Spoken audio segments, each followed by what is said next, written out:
What is up, guys? Welcome on back to Tech Talk Vids, and you guys have been asking me about this nifty little device here, and I want to give you guys where I'm at with it, what I've been thinking about it battery life wise, why it replaced the OnePlus 12. I want to talk a little bit about the 8K cameras on here and more, so let's get directly into it.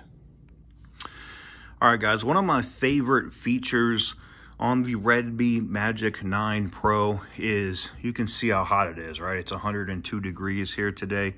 Is outside, is this little fan constantly runs, and you can change the color and all that stuff for the little lights that run around the fan.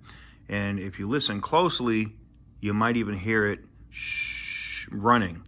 Now, that fan actually keeps that processor cool, and what I really like about that is when you're doing stuff, processor intensive stuff like editing videos, or what this phone was designed for, which is gaming, it keeps the processor from getting too hot and losing or slowing the clock speed down, and giving you the full power of this device.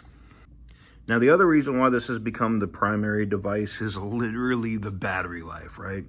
Now, I've taken off every single power-saving process that you could possibly have, and you can see I'm already at 3 hours and 57 minutes of screen on time, almost 4 hours, basically 5.5 hours off the charger. And I'm still at 69% battery life, and I've been pushing this thing hard all day, doing some editing and other things. Now, while this doesn't have DeX, it does have the USB-C to display, OTG to display capability, which has come in handy for me. It allows me to do different editing and stuff on this when I'm on the go, which I've absolutely loved. But the thing I've loved the most is the battery life. The battery life on this thing has been insane.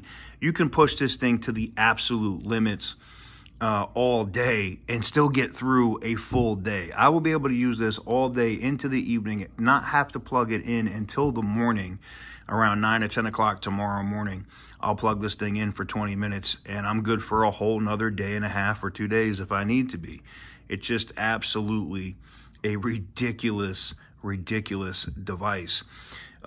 It's still exceptionally smooth, no lag.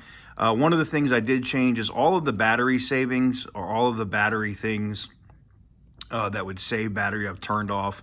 I've locked it in at 120 hertz, as you can see up here, full time.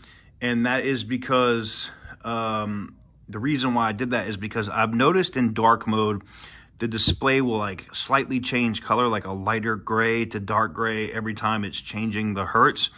So that was annoying to me, so I just locked it in at 120 hertz.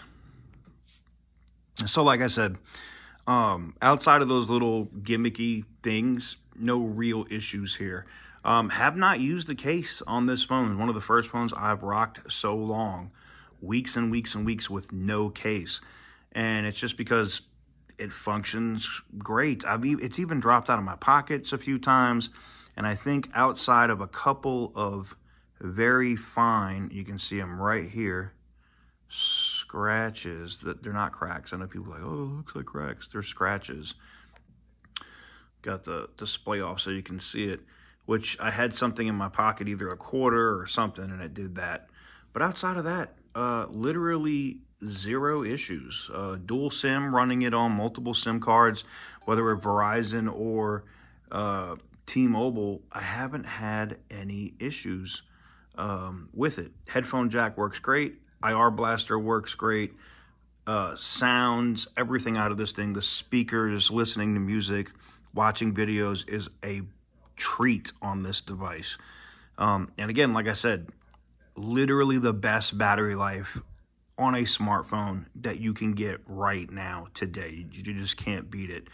Anyways, there you have it. This is not my full review. I just wanted to give you guys an update of where I was at with it. Still haven't really used this feature at all. I mean, I don't do a lot of mobile gaming, but I think it's cool, man. Let me know what you guys think in the comment section down below. Give the video a big thumbs up if you like what I do. And stay tuned. I have a bunch of food stamp phone reviews coming, regular smartphone flagship reviews coming. And, you know, we're about to be back in iPhone season, so stay tuned.